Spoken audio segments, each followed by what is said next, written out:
नमस्कार साथियों, मैं पवन जांगीड़ आप सभी विद्यार्थियों का उत्कर्ष के इस ऑनलाइन ट्यूशंस के मंच पर तहे दिल से स्वागत करता हूं। आज की इस वीडियो के अंदर हम बात करने वाले हैं कि साइंस को अपना फेवरेट सब्जेक्ट कैसे बनाया जाए। बच्चों को अगर कई बार साइंस के फॉर्मूला से डर लगता है, उनकी रिएक्शन से डर लगता है और वो सोचते हैं साइंस हमसे होगी ही नहीं या साइंस हमारे बस की बात नहीं है। तो अब इस डर को कैसे खत्म किया जाए, इस साइंस फेयर को कैसे दूर किया जाए, वो सारी बातें मैं इस वीडियो के अंदर आपको बताने वाला हूं। तो सबसे पहले अगर हम बात करते हैं कि डर का सबसे बड़ा कारण क्या है, डर का सबसे बड़ा कारण बेटा ये है कि आप साइंस को याद करने की कोशिश करते हैं, रटने की कोशिश करते हैं, जिसकी वजह से वो चीज़ आपको समझ में नहीं आती है और रट के जब चीज़ जाते हैं, सवाल में थोड़ा बहुत चेंज होता है तो आप वहाँ पर घबरा जाते हैं। एक शब्द भूलते हो तो वहाँ पर आप घबरा जाते हो। तो आपको अब साइंस को रटना बंद करना होगा, समझ के करना होगा। यानी आपको कॉन्सेप्ट को समझना होगा, केवल याद करने से काम नहीं होगा। अगर आप याद नहीं भी करते, समझ लेते तो आप अपने शब्दों में उस चीज को लिख सकते हैं। इसके लिए आपको सही स्ट्रेटेजी पता होना बहुत जरूरी है, तभी आपके लिए साइंस एक स्कोरिंग सब्जेक्ट बन सकता है, यानी आपके अच्छे मार्क्स लाने वाला सब्जेक्ट बन सकता है। तो यहां पर बात करते हैं कि साइंस को हमें सबसे पहले क्या करना है, स्टोरी की तरह पढ़ना है, यानी कहानी की तरह हम अगर चीज़ों को पढ़ने की समझने की कोशिश करेंगे तो ज़्यादा लंबे समय तक अपने मस्तिष्क के अंदर वो चीज़ें सेट हो जाती हैं। दिमाग से चीज़ें इतनी आसानी से निकलती नहीं। जैसे मूवी देखते हैं या कोई वेब सीरीज़ देखते हैं तो मूवी चलती है, दिमाग के अंदर सेट होती रहती है, याद होती रहती, समझ में आती रहती है। वैसे ही ठीक अपने को साइंस को भी करना पड़ेगा, यानी समझकर करना पड़ेगा। हर चैप्टर के पीछे आपको लॉजिक समझना होगा, तभी वो आपके लिए एक दिलचस्प कहानी का हिस्सा बन सकता है चैप्टर। ठीक है, यानी आपको लॉजिक ढूंढना पड़ेगा हर चीज के पीछे, तभी वो चैप्टर आपके लिए एक दिलचस्प कहानी का हिस्सा बन पाएगा। फिर आगे बात करते हैं, सेकंड नंबर पर आपको क्या लिखा हुआ है, डेली 30 मिनट रूल।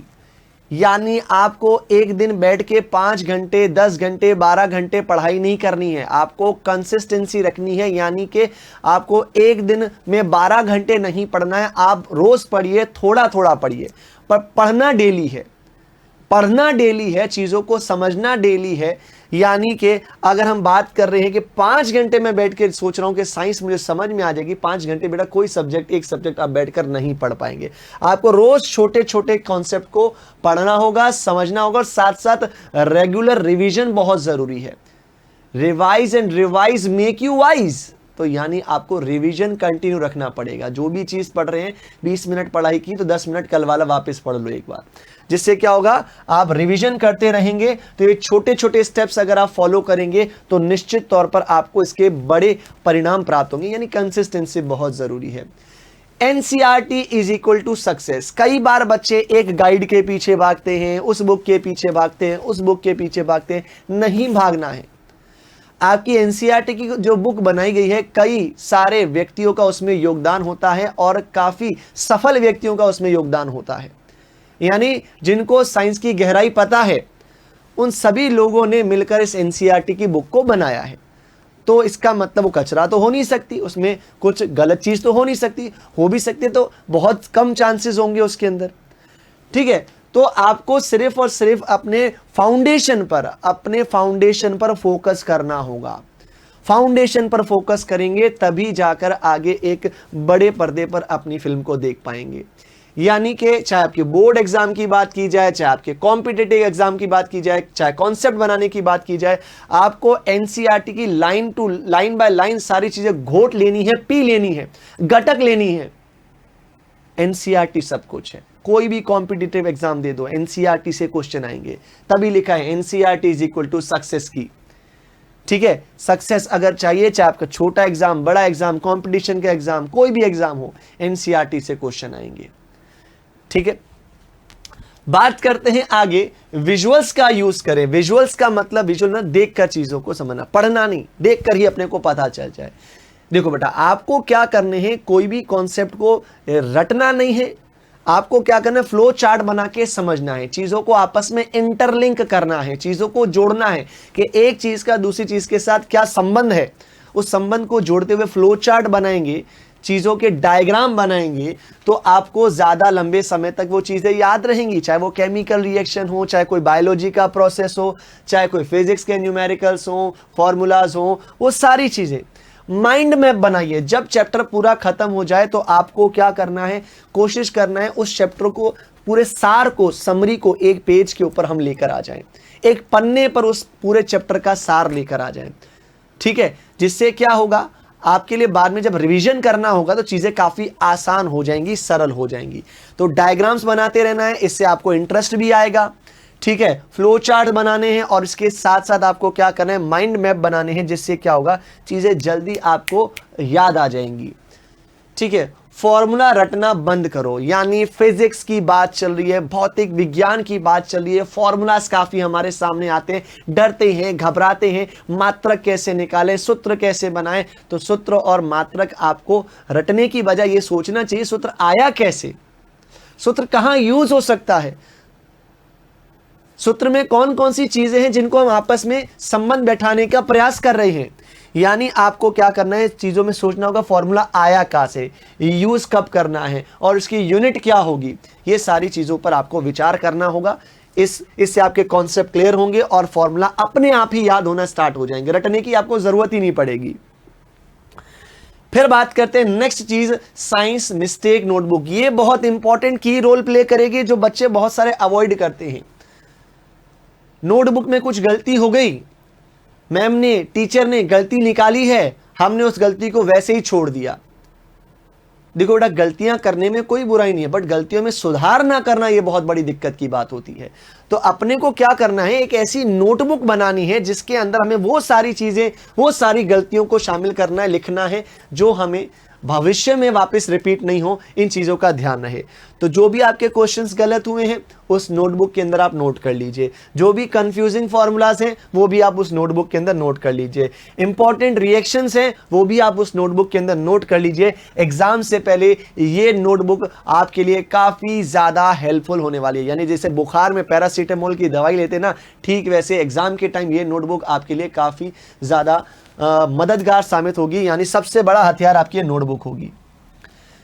फिर बात करते हैं आगे कि क्वेश्चन प्रैक्टिस करनी है। क्वेश्चन प्रैक्टिस, देखो पढ़ते तो सब हैं, लेकिन अच्छे मार्क्स उसके ही आते हैं जिसने प्रैक्टिस कर रखी है क्वेश्चंस कैसे आते हैं। जैसे मुझे कोई कितना ही सिखा दे, गाड़ी ऐसे चलाते हैं, वैसे चलाते हैं, ऐसे गियर डालते हैं, मुझे नहीं आएगा जब तक मैं गाड़ी खुद नहीं चलाऊंगा।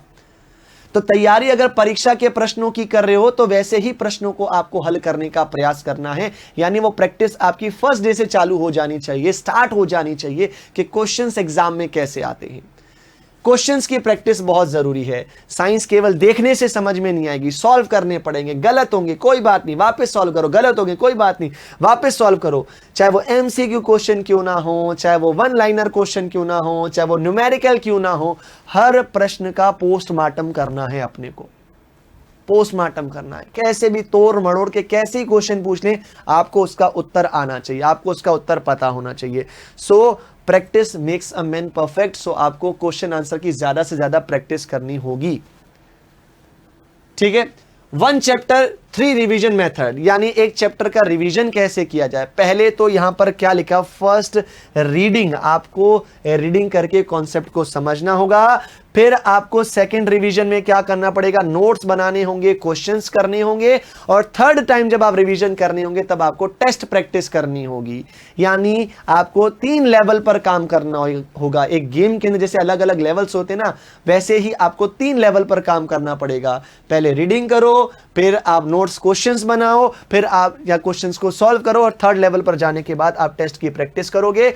और सेल्फ डाउट सबसे पहले हटाना पड़ेगा। मन में ये मत सोचो मुझसे साइंस नहीं होगी, मुझसे विज्ञान नहीं होगी। साइंस सब्जेक्ट है, इंसानों ने ही इसको बनाया है, नेचर ने ही इसको बनाया है, तो हम भी इंसान है, क्यों नहीं अपने को आएगा, ठीक है। तो यहां पर साइंस इंटेलिजेंस नहीं मांगती है, प्रैक्टिस मांगती है। हर टॉपर कभी ना कभी बिगिनर तो रहा होगा, कहीं ना कहीं से उसने शुरुआत तो की होगी, और शुरुआत करना मुश्किल होता है, आगे उसे अंजाम तक पहुंचाने में इतनी परेशानी नहीं होती। शुरुआत जो पहला कदम होता है वो बहुत ज़्यादा ज़रूरी है। तो आपको ये सोचना बंद करना है कि ये साइंस मेरे बस की बात नहीं है। आपको बस करना तो करना क्या है बेटा, शुरुआत करनी है, ठीक है, फाइनल वर्ड्स जो मेरे आपके लिए रहेंगे वो क्या रहेंगे? नो मोर साइंस फेयर। साइंस का डर बिल्कुल खत्म करना है। तो यहां पर आप देख सकते हैं, कॉन्सेप्ट को समझो, रोज थोड़ा थोड़ा पढ़ो, प्रैक्टिस करो, धीरे धीरे आपका सब्जेक्ट स्ट्रांग बनेगा, फिर स्ट्रांगर बनेगा और फिर स्ट्रांगेस्ट बन जाएगा। ठीक है, फिर आपको उस सब्जेक्ट में कोई नहीं तोड़ पाएगा।